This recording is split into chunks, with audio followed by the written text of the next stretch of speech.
الله أكبر الله أكبر الله أكبر الله أكبر الله أكبر. Ce film porte témoignage sur l'islam. Il est consacré à ce que les Occidentaux appellent le soufisme et que les musulmans eux-mêmes dénomment tasawwuf. Cependant, il n'a pas été tourné dans un pays arabe, mais en Afghanistan. Ce film est donc aussi un témoignage sur un visage peu connu de la République afghane. Pour beaucoup d'étrangers, les Afghans sont un peuple de guerriers et de cavaliers, courageux et hospitaliers. Ils ne sont pas seulement cela. Comme tous les pays d'Orient, l'Afghanistan se modernise d'année en année. Les vieux quartiers de Kaboul, la capitale, font place aux grands immeubles et aux larges avenues. Kaboul, qui, jusqu'à des mesures récentes, fut un relais sur le chemin de Katmandou, la route de la drogue et des hippies vrais ou faux. Hors de Kaboul, l'existence demeure encore, le plus souvent, pareille à ce qu'elle fut à travers les siècles. Voici l'Orient des poètes, des voyageurs, des érudits.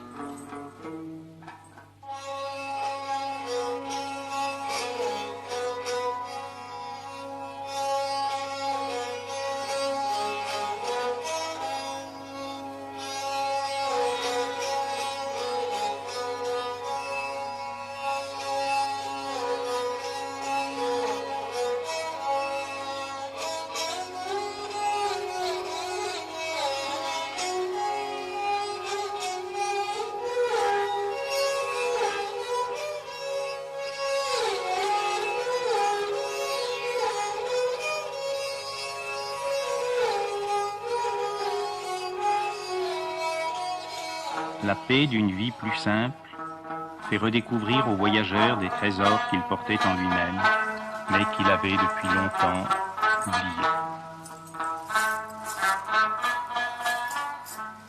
Outre Kaboul, l'Afghanistan compte 4 villes importantes. Jalalabad du côté du Pakistan, Kandahar au sud, Mazar-e Sharif au nord, Herat à l'est vers la frontière de l'Iran. Toutes ces villes anciennes ont eu en Asie une importance culturelle et spirituelle importante.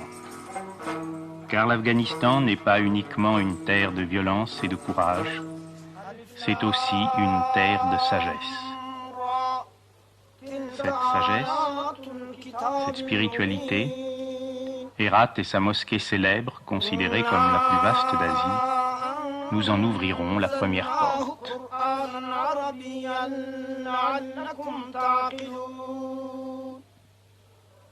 نحن نقص عليك أحسن القصص بما أوحينا إليك هذا القرآن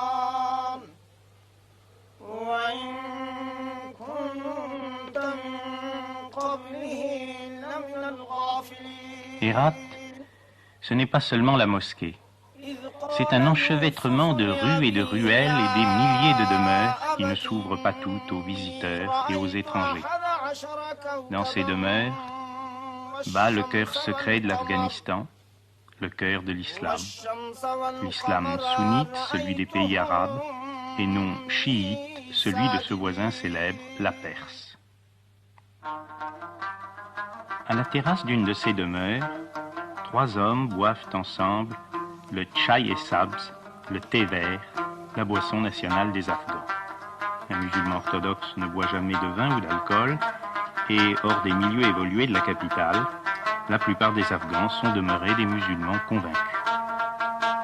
2 de ces hommes sont pour moi des amis de longue date, des frères, compagnons depuis bien des années de mes pérégrinations dans l'islam afghan. Celui qui les reçoit aujourd'hui, l'homme encore jeune au bonnet d'Astrakhan, est un soufi, le disciple d'un maître. Son nom est Abdul Samad. Il travaille comme fonctionnaire. Il a trouvé sa place dans l'Afghanistan en voie de développement. Il ne porte pas la barbe, qui est pourtant de tradition. Mais il est l'héritier d'un enseignement ésotérique qui remonte au prophète Mohammed. Il est rattaché à une lignée initiatique, ce qu'on appelle en arabe silsila. Il a reçu d'un maître la transmission de l'influence spirituelle, la baraka. Par la vogue récente des gourous hindous ou tibétains, le mot maître est devenu à la mode. Mais le soufisme afghan ou arabe demeure encore à l'abri de toutes les modes.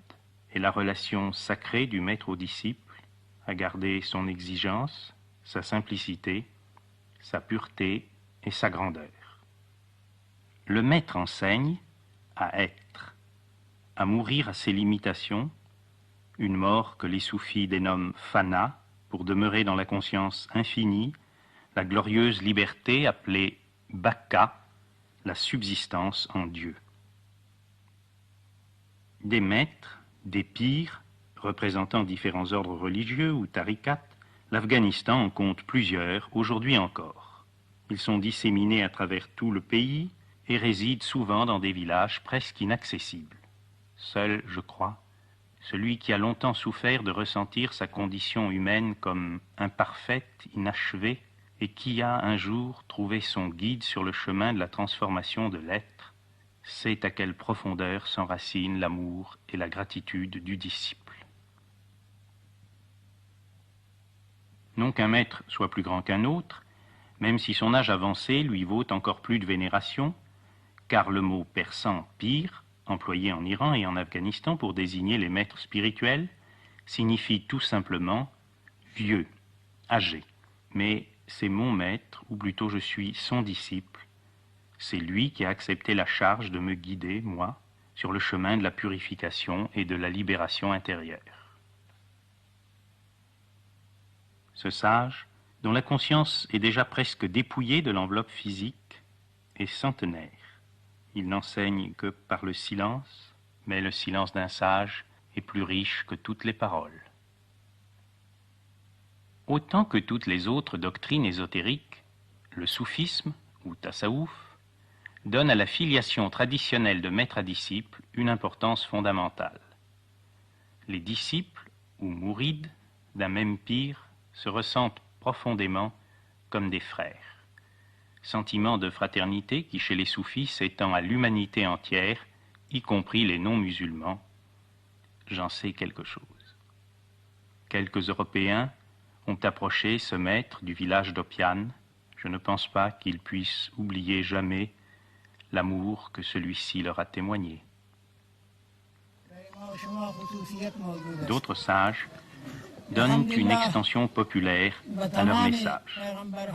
Établi malgré sa célébrité personnelle dans un humble village perdu dans les montagnes, le maître de Tagob a laissé venir à lui tous ceux qui avaient soif de la vraie vie.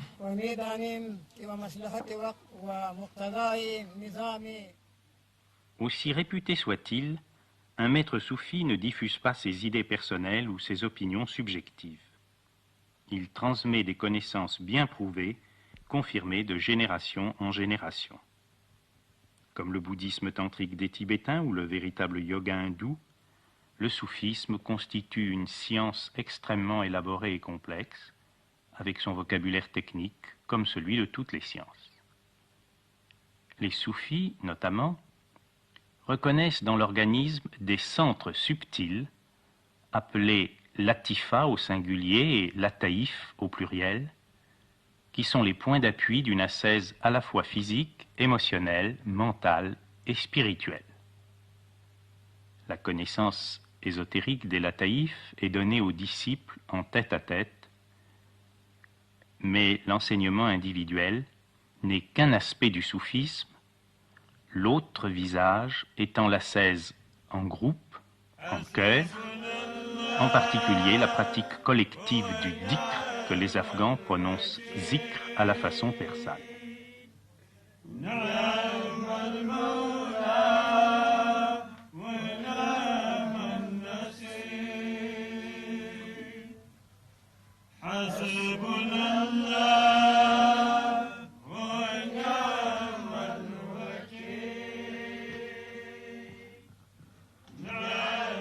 Le terme zikr signifie le fait de se souvenir, de se rappeler Dieu, Allah, l'unique réalité.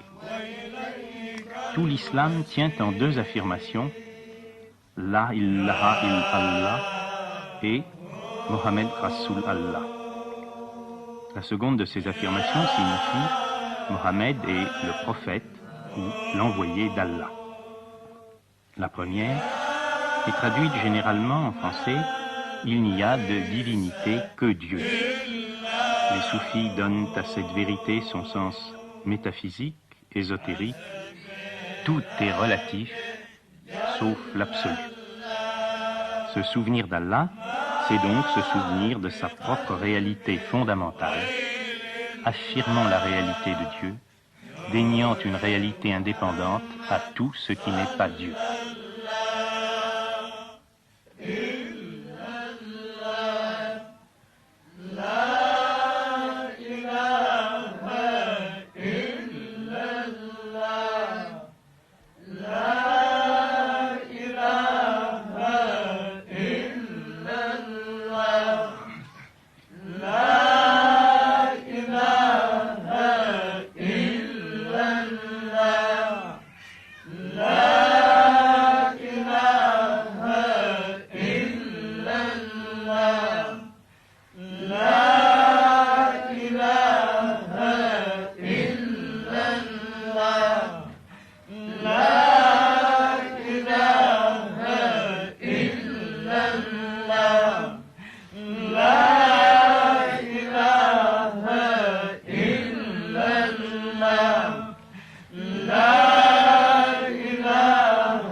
Le zikr engage la totalité de chaque participant, toutes ses fonctions, à tous les niveaux.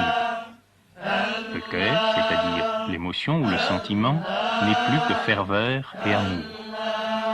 Mais cette ferveur est contrôlée par la tête, la pensée, qui se concentre dans les différentes formules du Coran répétées tour à tour, et dans l'attention aux lataïf, les centres subtils de l'organisme. Enfin, le corps participe à cet engagement de tout l'être. Il y participe par les mouvements rythmiques et par la respiration contrôlée.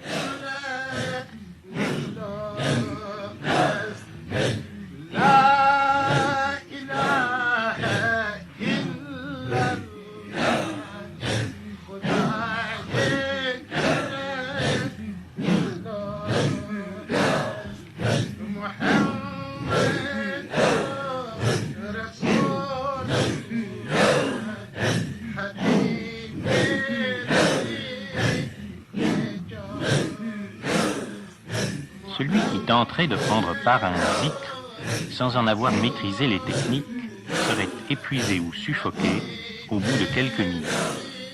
Ou bien encore, le taux de son pH sanguin serait si profondément modifié que le candidat inexpérimenté arriverait assez vite au coma ou à la syncope.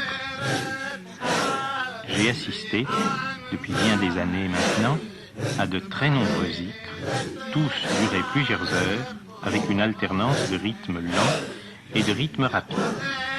Certains même, la nuit du jeudi au vendredi, qui correspond à notre dimanche pour les musulmans, se poursuivaient jusqu'à l'aube. Je n'ai vu qu'une seule fois un des membres du cercle de zikr perdre la maîtrise de lui-même. Encore, sa crise, si je peux employer ce mot, ne dura-t-elle qu'1 à 2 minutes, et il reprit ensuite normalement sa place parmi les autres frères.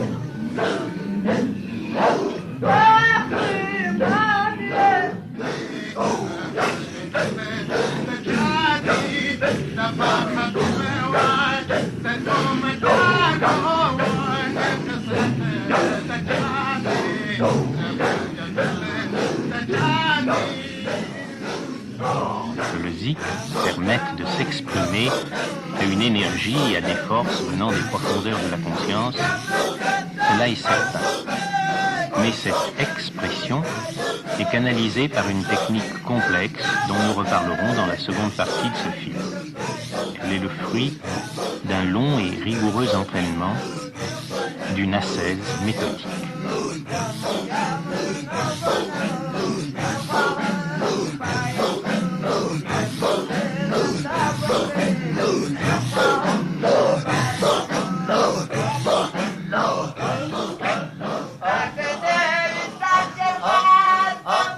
Le maître de la confrérie lui-même ne participe pas au zikr. Il est situé au dehors du cercle, symbole du moteur immobile de la manifestation universelle, image du témoin immuable et non affecté par les péripéties du monde phénoménal.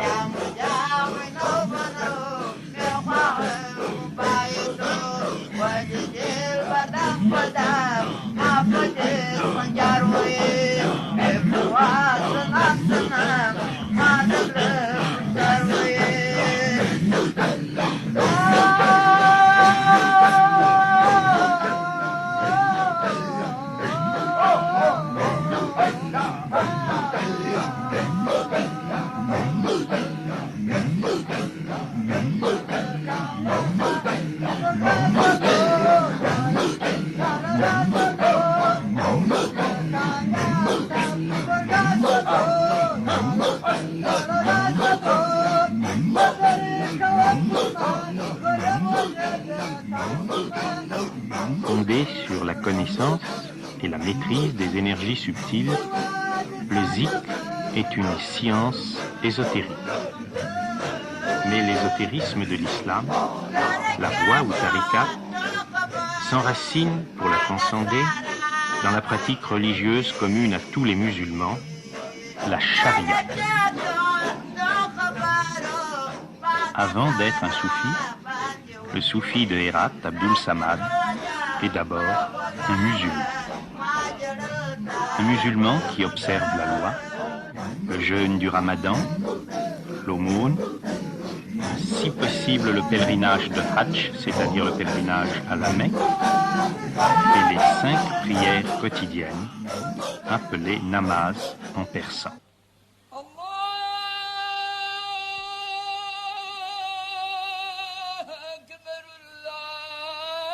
Le soleil ne s'est pas encore levé sur Hérat, que Soufi Abdul Samad accomplit la première prière, celle de l'aube.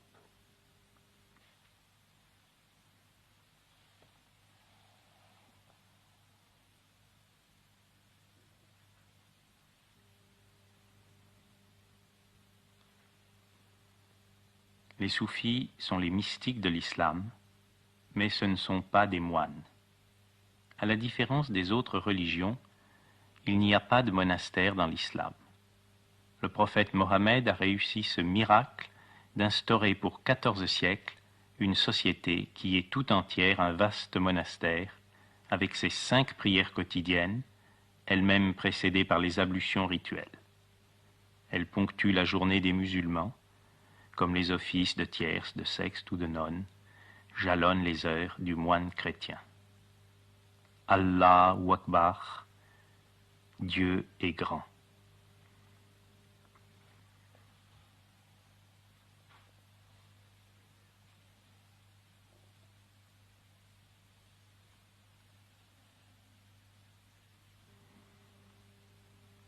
Puis, tandis que le jour pointe à peine sur Hérat, Soufi Samaruddin lit et étudie les livres sacrés, le Coran, ou encore les hadiths, paroles du prophète, prononcées non plus en tant qu'instrument de la révélation, mais en tant que maître spirituel. Ces hadiths comprennent un certain nombre de paroles les plus précieuses de la tradition universelle. Parce que les peuples du tiers-monde sont statistiquement illettrés, on oublie trop souvent à quel sommet de culture et d'érudition ont atteint les mondes anciens. On oublie aussi la mémoire de ceux qui apprenaient par cœur, de bouche à oreille, les livres de sagesse et les paroles de vie. Aujourd'hui, que dans l'édition comme partout, le règne de la quantité a remplacé celui de la qualité, le respect et la vénération dus aux livres ont presque disparu, tandis qu'ils sont demeurés intacts dans le monde hindou, bouddhiste ou musulman.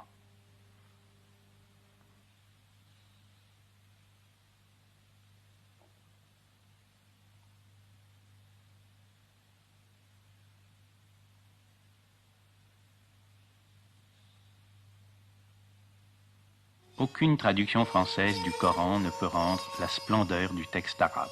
L'arabe, comme le sanskrit, est en effet une langue sacrée, transmettant une grande partie de l'enseignement par la composition même des mots, le jeu des racines, des préfixes et des suffixes. Même les premiers balbutiements, les premières leçons d'arabe classique sont déjà un émerveillement pour celui qui s'intéresse aux doctrines spirituelles. C'est pourquoi, dans la tradition musulmane, qu'elle soit arabe ou non arabe, l'amour des lettres doit être aussi compris au sens précis du mot, l'amour du signe graphique. La loi musulmane n'autorisant pas la peinture figurative, notamment la représentation des êtres humains, une grande part de l'art islamique a consisté dans le dessin parfait des lettres du Coran. Parfois, une sentence seulement est inscrite, décorée, enluminée. En s'imprégnant du sens sublime de ce qu'il dessine, ce calligraphe écrit les paroles qui résument l'enseignement métaphysique suprême du soufisme.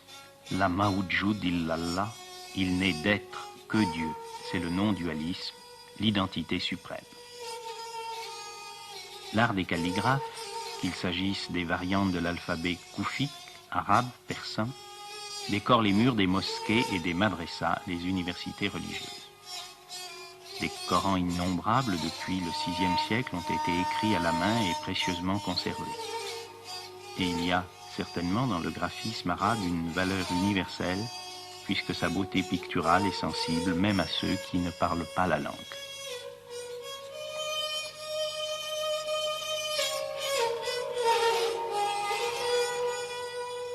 Le Coran et les hadiths du prophète ont été enseignés et commentés de génération en génération dans des universités appelées madrasas qui ont formé les docteurs de la loi, les moullas.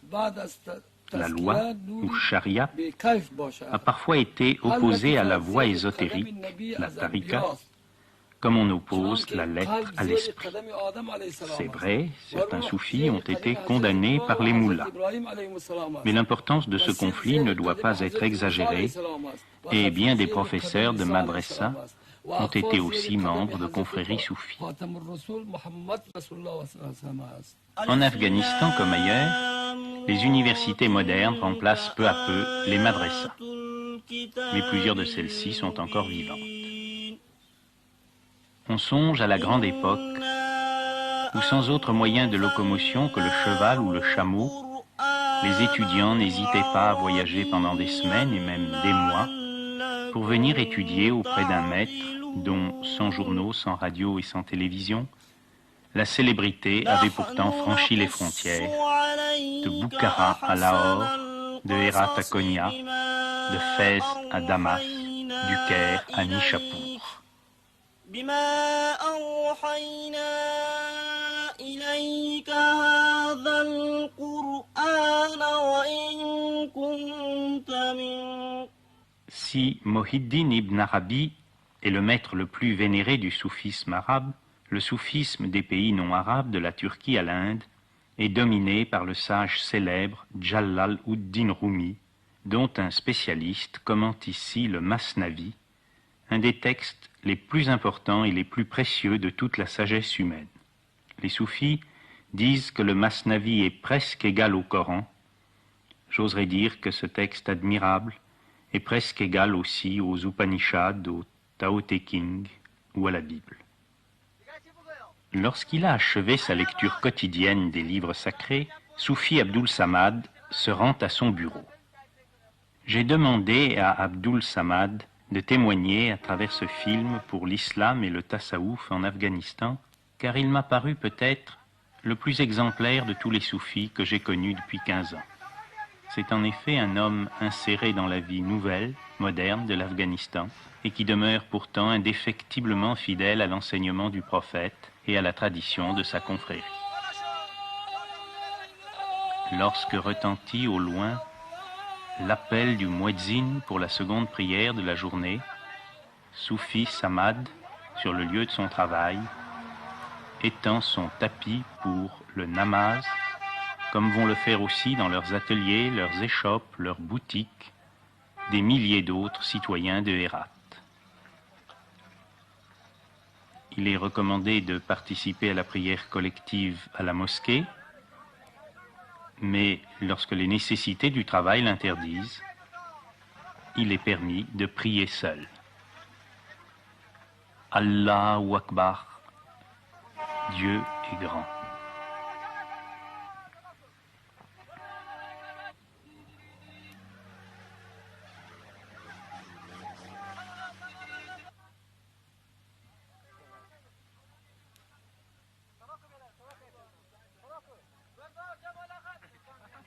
Assalamu alaikum.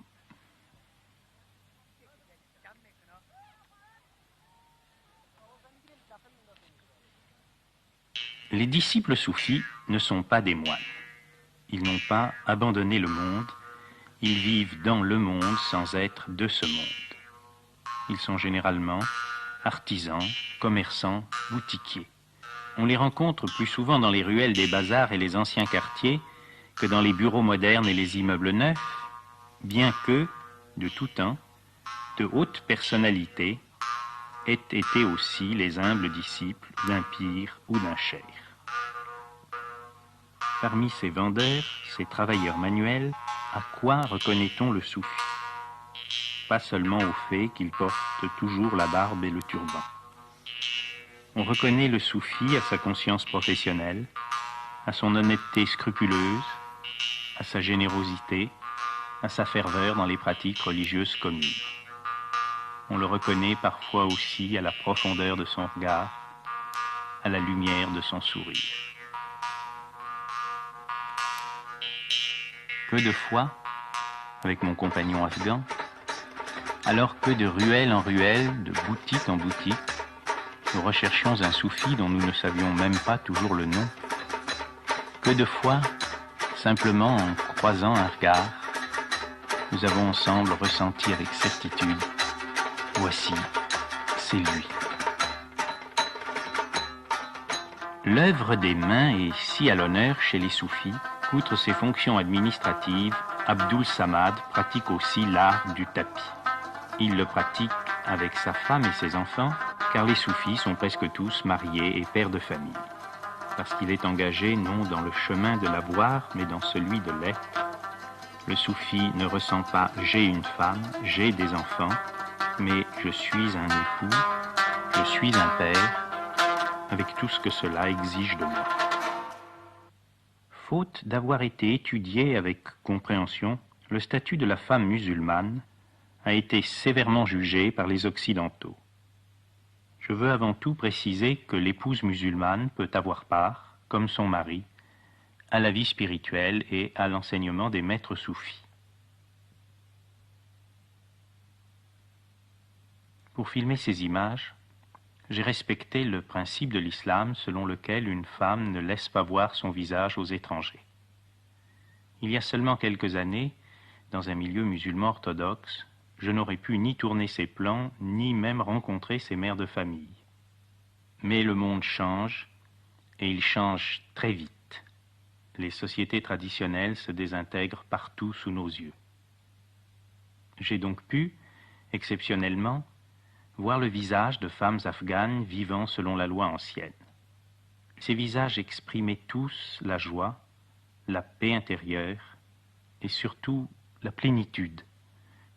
Cette découverte m'a amené à étudier un peu sérieusement les textes mêmes du Coran et à distinguer dans les traditions relatives aux femmes ce qui est essentiel et ce qui est accessoire, ajouté à travers les siècles pour des raisons contingentes. Lus sans parti pris, les enseignements du prophète ont pour but non pas d'asservir la femme, mais au contraire de la défendre et de la protéger. Qui se douterait par exemple qu'une femme musulmane pouvait demander le divorce pour insatisfaction sexuelle. Quant à la polygamie, elle avait pour but de permettre aux veuves de se remarier et elle évitait le sort des maîtresses et des mères solitaires dans les autres sociétés, celles-ci devenant au contraire des épouses à part entière.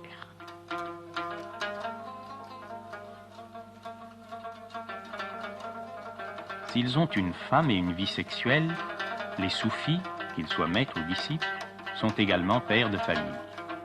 S'ils sont mariés avec 2 ou 3 épouses, leurs enfants sont d'autant plus nombreux. Parfois aussi, ce sont les neveux et nièces ou les petits-fils qui se groupent autour d'eux.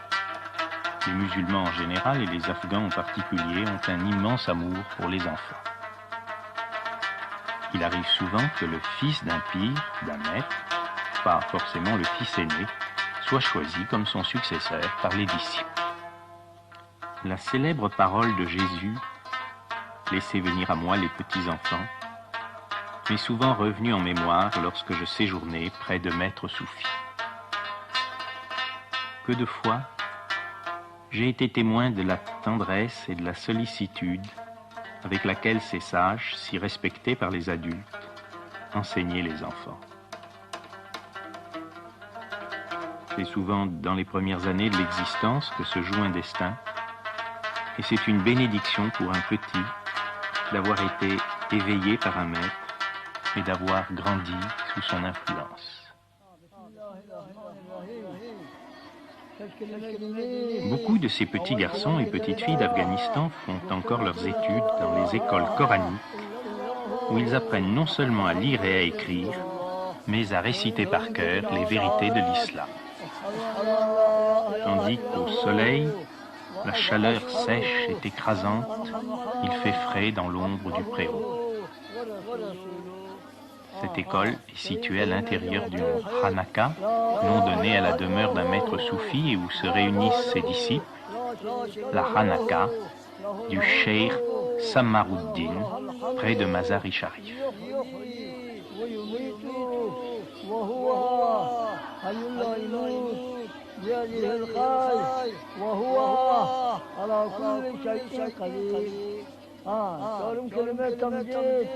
سبحان الله والحمد لله ولا إله إلا الله الله أكبر ولا حول ولا قوة إلا بالله العلي العظيم ما شاء الله كان وما لم يشاء لم يكن فإن كلمة استغفار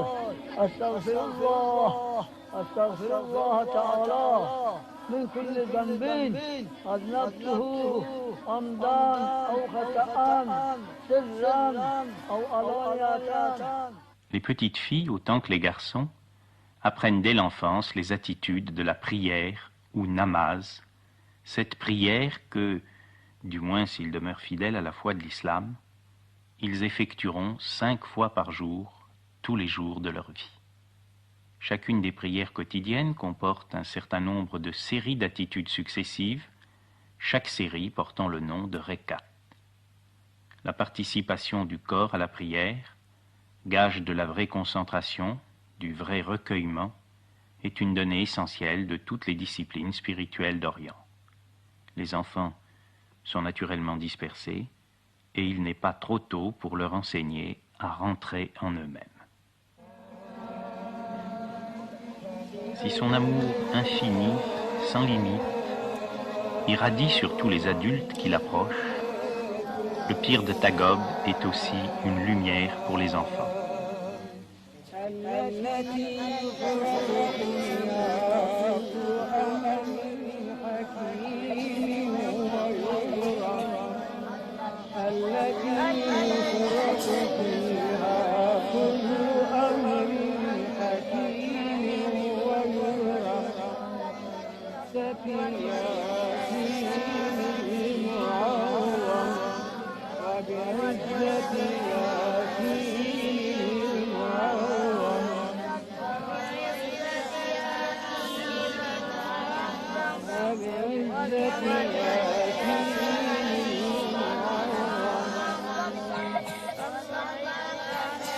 Ces petits Afghans d'un village perdu ne connaissent ni Zorro ni Superman, mais ils rêvent d'imiter Ali, le gendre du prophète, le Shah et Aoulia, le roi des amis de Dieu.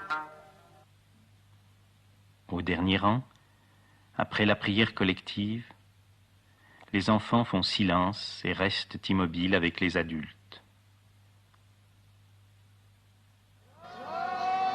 Puis leur voix claire se mêlent à celle des hommes pour crier le nom d'Allah pour appeler Dieu de toute leur force, de toute leur foi.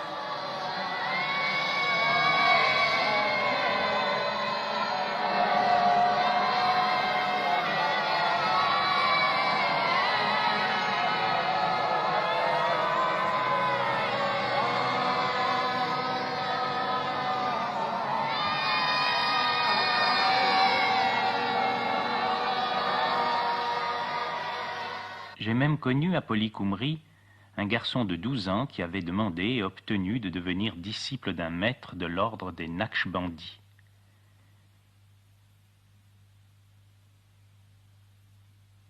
Je l'ai observé au milieu des adultes, pendant les zikrs silencieux, grave, paisible, établi en lui-même, déjà ouvert aux profondeurs de son être.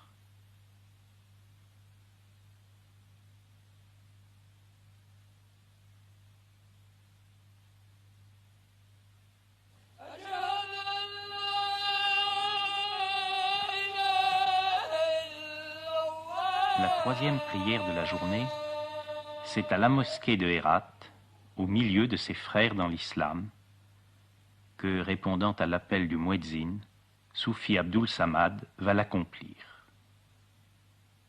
L'islam est une religion éminemment égalitaire et démocratique. Mesurée à la mesure de Dieu, les hommes ne sont rien. Le prince est autant rien que le laboureur. J'ai vu des officiers généraux et de simples soldats prier côte à côte sur le même rang. سمع الله لمن حمده الله أكبر الله أكبر الله أكبر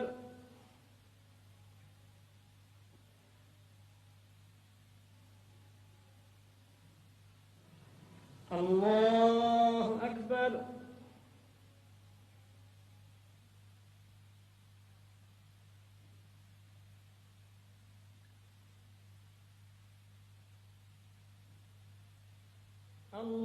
الله أكبر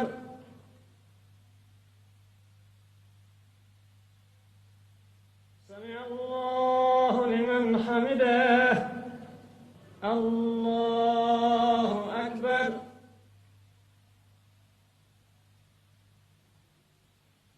الله أكبر السلام عليكم ورحمة الله. Ces images, prises un jour de semaine, sont celles d'Afghans comme les autres.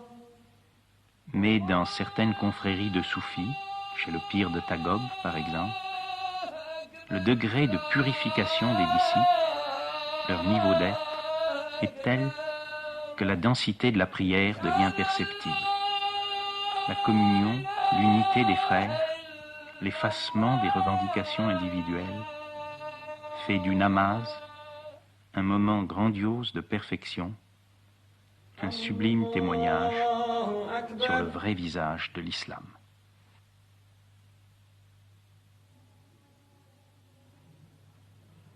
سمع الله لمن حمده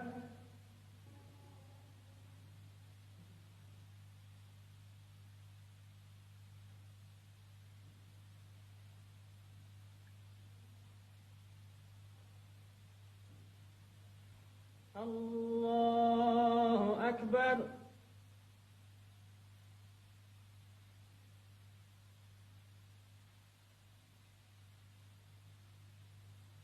الله أكبر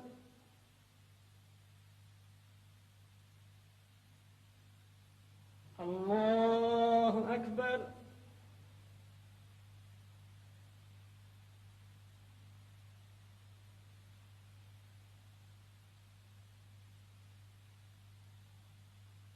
الله أكبر السلام عليكم ورحمة الله. Après le troisième namaz de la journée, Soufi Abdul Samad se rend sur la tombe de Djami, qui fut à la fois un érudit et un mystique, et qui traduisit et commenta en persan le grand soufi arabe Mohiddin ibn Arabi. Jami fut donc un défenseur de la doctrine métaphysique du Wadat al-Wujud, l'unicité de l'être. La visite aux tombes des saints n'est pas admise dans tout l'islam. Les wahhabites, par exemple, interdisent toute visite à une tombe quelle qu'elle soit.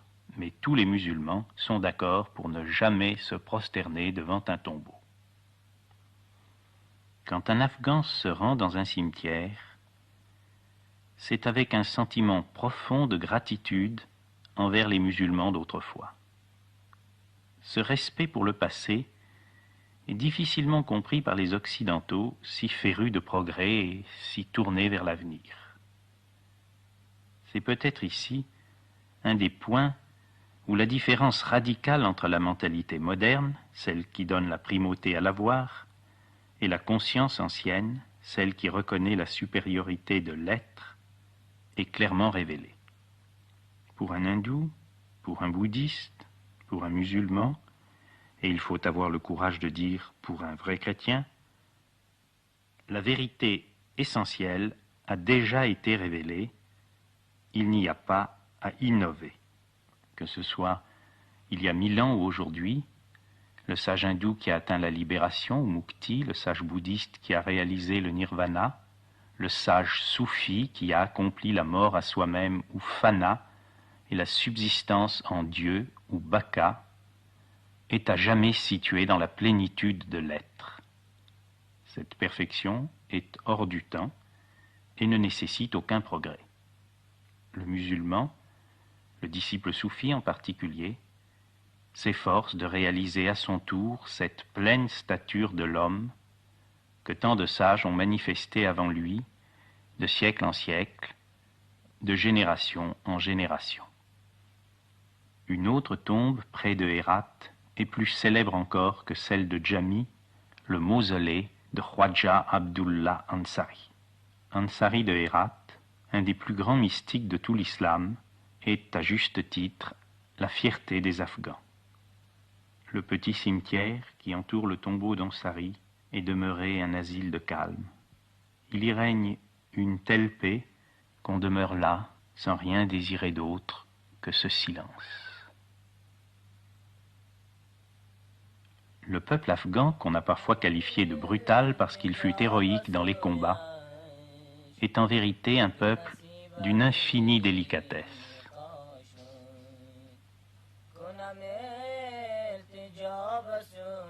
Les Européens ont souvent parlé du fanatisme des musulmans. Les Afghans incarnent parfaitement l'autre visage de l'islam, le visage de bienveillance, de respect, d'amour, de contemplation.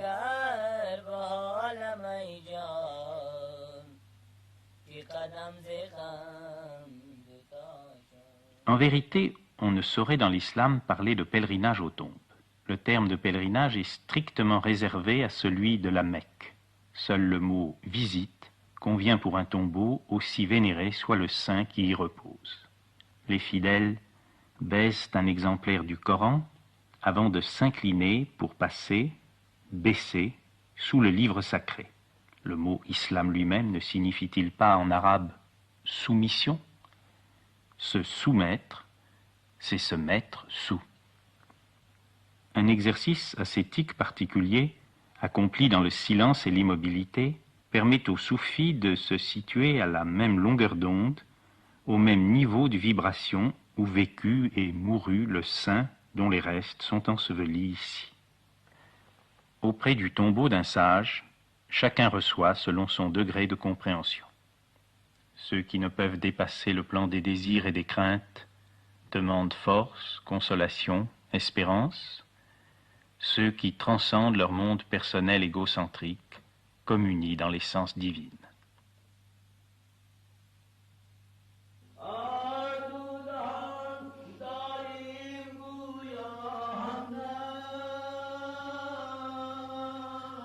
Si certains tombeaux ont une renommée locale ou provinciale, il est à Mazar-i Sharif, dans le nord de l'Afghanistan, un haut lieu dont le rayonnement déborde largement les frontières du pays.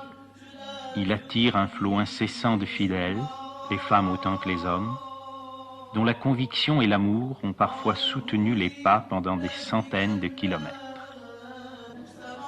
C'est le mausolée d'Ali, le gendre du prophète, 4e calife de l'islam pour les sunnites. Qu'Ali, le roi des amis de Dieu, repose ici, n'est pas considéré comme prouvé selon les critères de la science historique. Mais personne ne peut nier l'atmosphère exceptionnelle qui règne autour du mausolée et de la mosquée.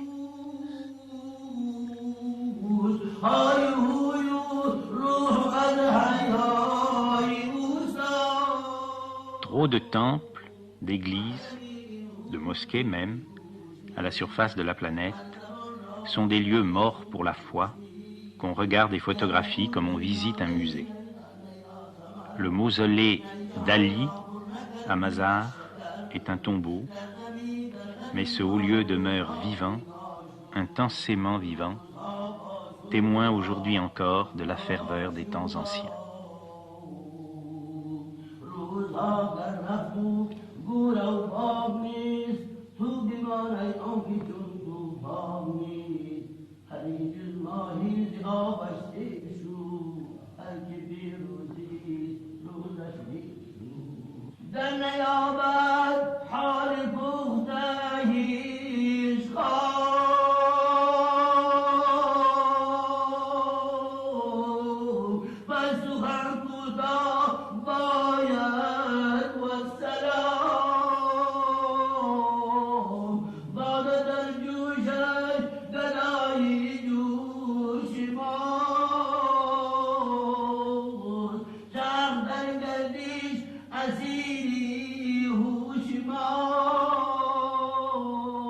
Après s'être recueilli sur la tombe du grand Jami, Soufi Abdul Samad se consacre à un exercice spirituel, ce que les soufis appellent wazifa, la répétition d'un des 99 noms de Dieu en s'aidant d'un chapelet.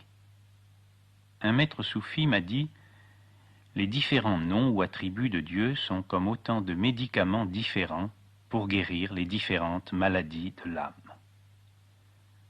Cette technique d'ascèse repose en vérité sur une connaissance psychologique très poussée, celle de ce que les soufis appellent les différents nafs, les divers aspects de la psyché humaine au cours de son évolution.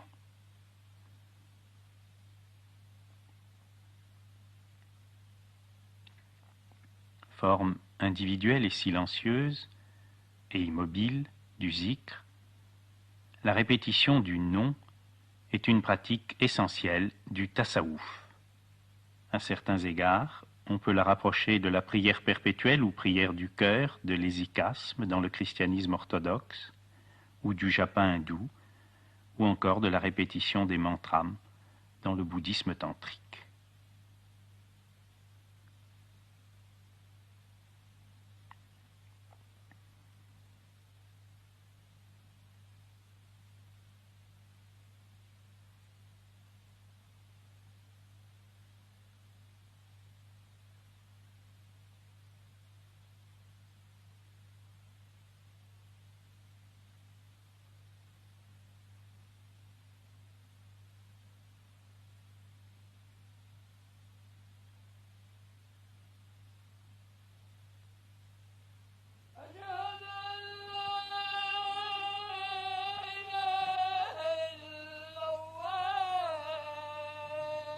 Puis, lorsque le soleil vient juste de se coucher, c'est la 4e et avant-dernière prière de la journée. Vous remarquerez que, tourné en direction de la Mecque pour prier, Soufi Abdul Samad s'est placé devant le tombeau de Jami afin de tourner le dos à celui-ci, confirmant par là le refus farouche de toute forme d'idolâtrie, aussi subtile soit-elle, qui fait la force et la grandeur de l'islam. Rien n'est divinisable qu'Allah, tout est relatif, sauf l'absolu. Le soir descend, la nuit tombe sur Hérat. Rentré chez lui, avant de se coucher, Abdul Samad termine sa journée de musulman et de soufi par le 5e et dernier namaz. La ilaha illallah, Mohammed Rasulallah, il n'y a de divin qu'Allah, et Mohammed est le prophète d'Allah. Allahu Akbar, Dieu est grand.